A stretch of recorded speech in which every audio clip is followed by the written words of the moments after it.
tal, amigos de 18 minutos? Soy Francisco Rodríguez Aguirre, presidente de Smart Speakers, el principal buró de conferencistas de Latinoamérica. Y pues encantado de estar con ustedes, Mauricio. Igualmente encantado de estar con ustedes, mi querido Pancho. Y hoy no podemos dejar a un lado los temas de actualidad para nuestro país, ¿no crees? Sí, sobre todo en el momento en el que estamos. Es importante que sepan la fecha porque lo pueden escuchar después, hoy 11 de junio. Correcto. Nos acompaña Eric Guerrero, que es un gran conferencista, asesor financiero, comentarista de varios noticieros de TV Azteca y autor de múltiples libros de economía. Muchas gracias por acompañarnos, Eric. Al contrario, muchas gracias a ustedes por la invitación. Pues ya después de tantos meses de campañas y de movimientos políticos, pues ya quedó Claudia Sheinbaum. Y quedó, pues ahora sí que con casi carro completo, ¿no? Con la mayoría calificada del Congreso, ¿no? Bueno, Senado por poquito, ¿no? ¿Qué crees que pueda venir de aquí en adelante? ¿Crees que ella se pueda ir más hacia el centro o más hacia la izquierda? ¿Cuál es tu punto de vista? Bueno, yo siempre he dicho que a los políticos hay que juzgarlos por lo que hacen, no por lo que dicen ni por lo que parecen. Ya en funciones de gobierno se ven obligados a tomar decisiones que pueden ser esencialmente diferentes a lo que prometieron en campaña. Sí. Entonces, en el periodo de transición del poder, probablemente en los primeros meses, pues sí, veremos una sumisión, creo que casi absoluta de la señora Sheinbaum a Andrés Manuel López Obrador. Sí. La decisión de apoyar la reforma judicial y anunciarla que se iba a aprobar en el mes de septiembre, cuando inicia el Congreso sus sesiones, habla de esa sumisión.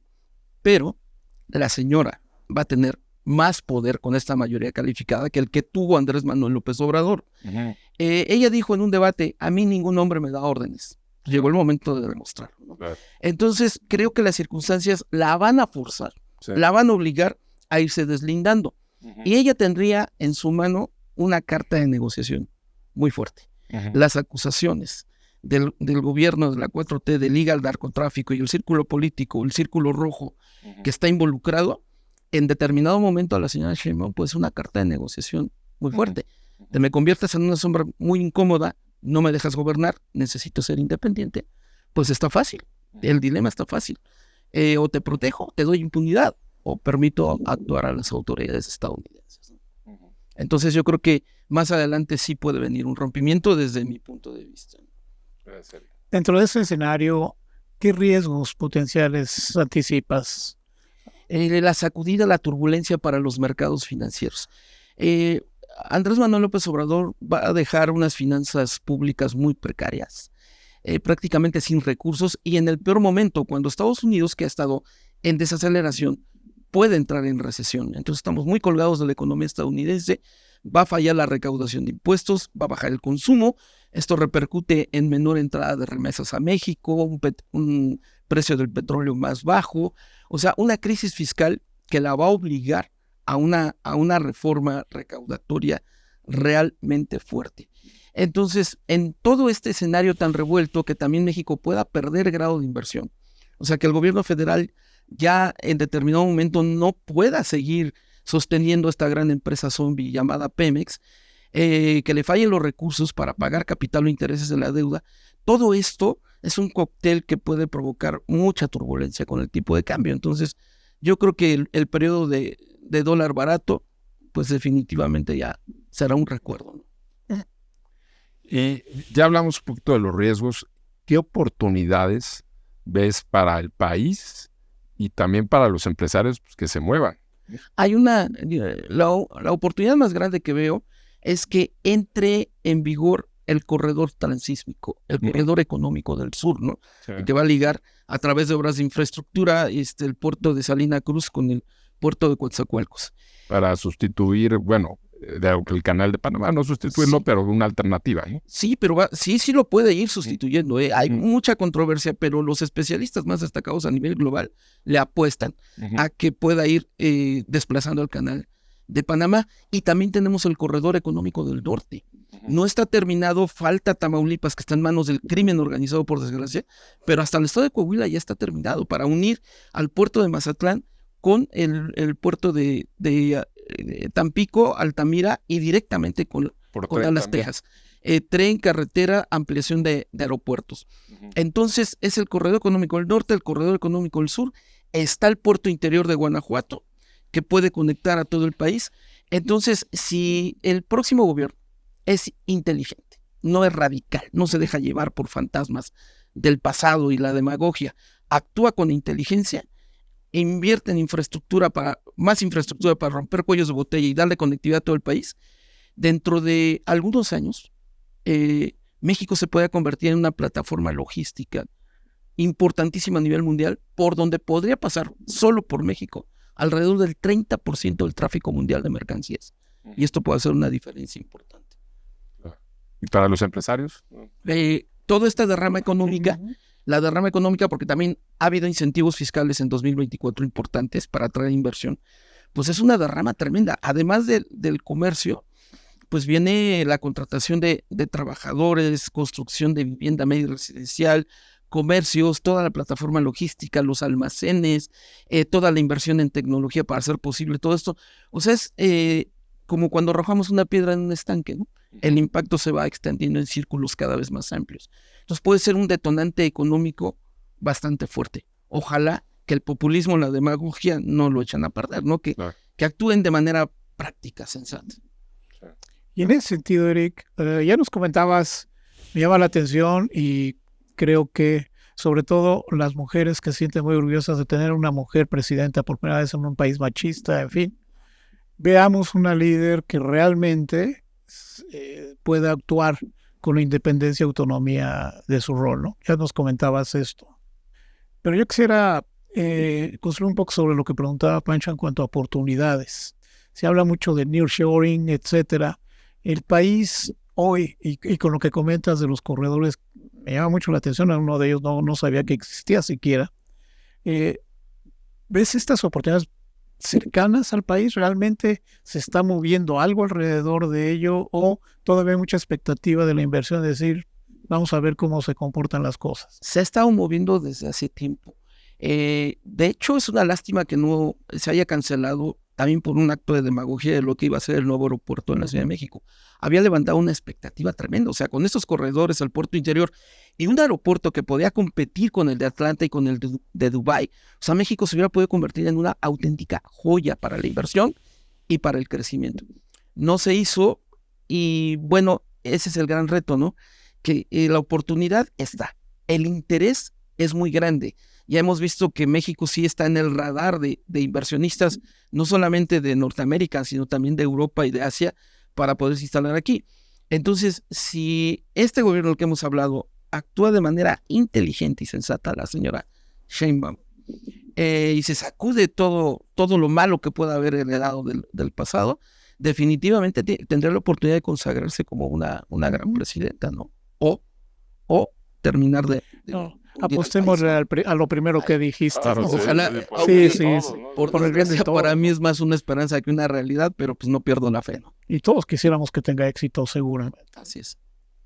¿Cómo ves la economía ya después de que pasaron las elecciones, con todo el tema del nearshoring, ¿no? Las elecciones?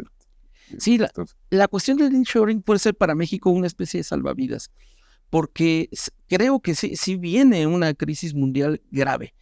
Hay un sobreendeudamiento excesivo, tasas de interés muy altas y van a provocar problemas.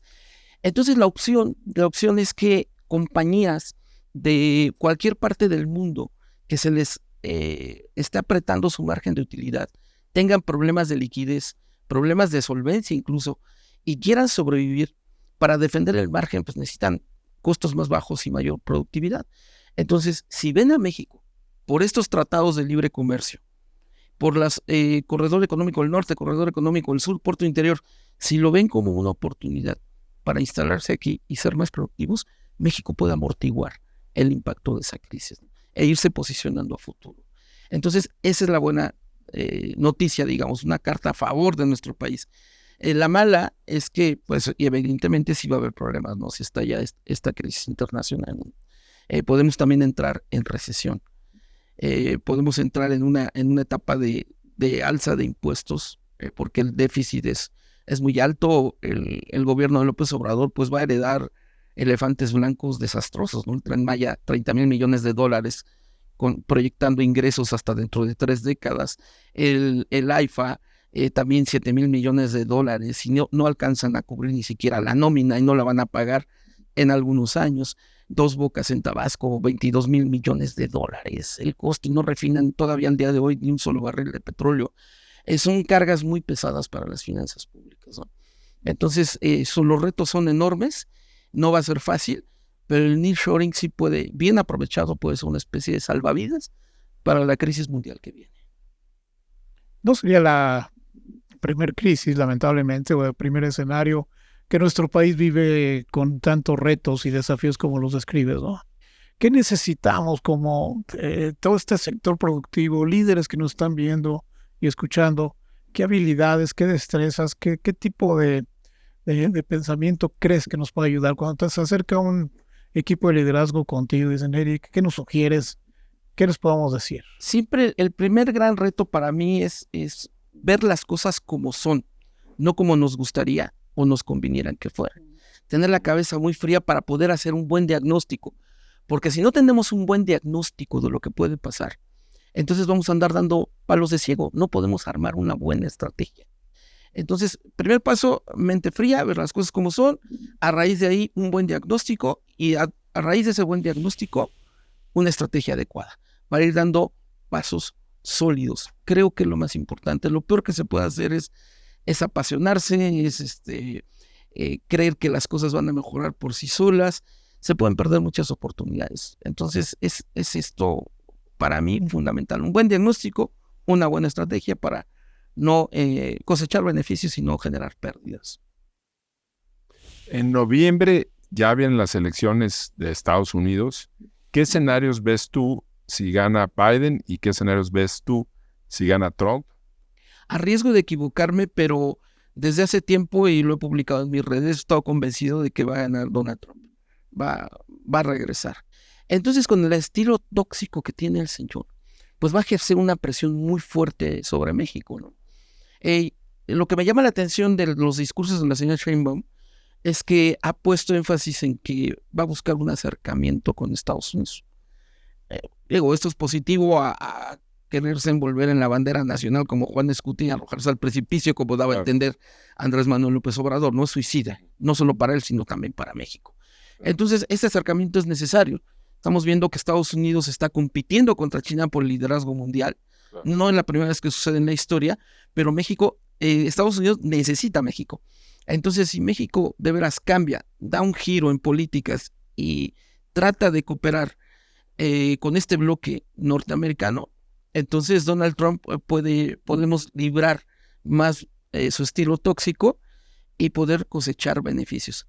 El peor escenario sería que la señora Sheinbaum se radicalizara, hubiera un rompimiento fuerte, porque viene la revisión del TMEC en 2026, y la carta de un negociador tóxico es decir, no te pliegas a mediaciones, nos salimos del TMEC. Y los dos pierden, pero sería una crisis económica tremenda para México. Más tenemos que perder nosotros. Háblanos un poco más de ese escenario posible de renegociación teniendo a Claudia Sheinbaum y a Trump en las presidencias. Sí, con Donald Trump, él mismo publicó un libro hace muchos años, El arte de la negociación, y el señor se siente orgulloso de decir que su principal estrategia es: yo a mis adversarios los descontrolo, los desoriento, los debilito, les meto miedo. ¿Para qué? Pues para que se doblen y obtengo yo todo en la mesa de negociación. Ya si no se doblan, ya actúo en otros términos con ellos, ¿no? Entonces hay que tener mucho cuidado con ese estilo tóxico, saber negociar, saber meterse, sobre todo por esta carta que él tiene tan poderosa de no te doblas, me salgo del TMEC. Por eso es fundamental que la señora Sheinbaum, no dudo que tenga la inteligencia, pero ojalá tenga la mente no tan radical como el anterior para poder llegar a buen puerto. Un ganar. Con Biden en su estilo pues no es tan tóxico, pero sería una negociación más que podría fluir más rápidamente, no sin tantos sobresaltos. Pero pues bueno, mi escenario y mi preocupación es que ver a Donald Trump ahí en la Casa Blanca otra vez. Correcto. Y hace rato comentaste algo que pues creo que sería interesante que nos platicaras un poquito más, que Estados Unidos necesita a México para competir con China. ¿Por qué es esto? Bueno, el Tratado de Libre Comercio lo que ha favorecido, entre otras cosas, si algo ha destacado, es la integración de cadenas de valor. Y esto ha ayudado a empresas norteamericanas a ser más productivas, a defender su margen de utilidad.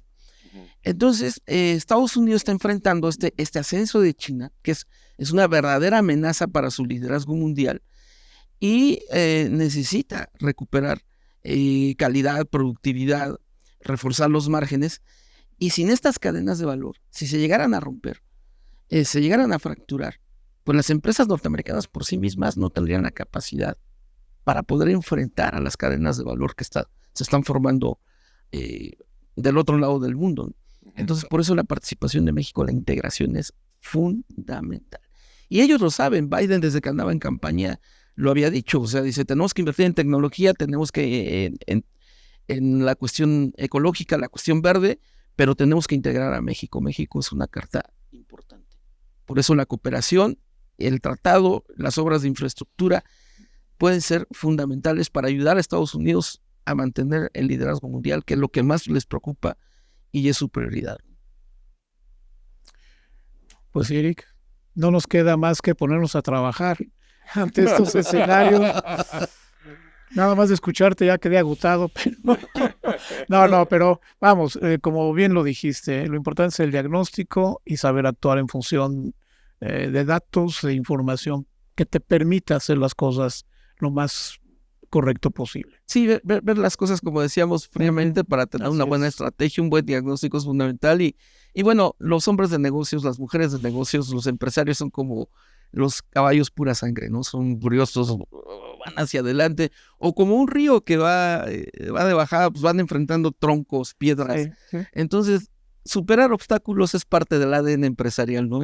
Así es. Me gustó que también, o sea, no solo los obstáculos, también las oportunidades, ¿no? Sí, claro, estar muy atentos, tomar, como decían nuestros abuelos, tomar el pulso al mercado, estar atento por dónde vienen los cambios para irse ajustando. Correcto, pues muchísimas gracias, mi estimado Pancho, gracias, Eric. Al contrario, muchas gracias. Y recordarles que Eric Guerrero es un gran conferencista de Smart Speakers y pues muchas gracias por acompañarnos. Hasta el próximo 18 minutos. Hasta luego. Muchas gracias, muy amables.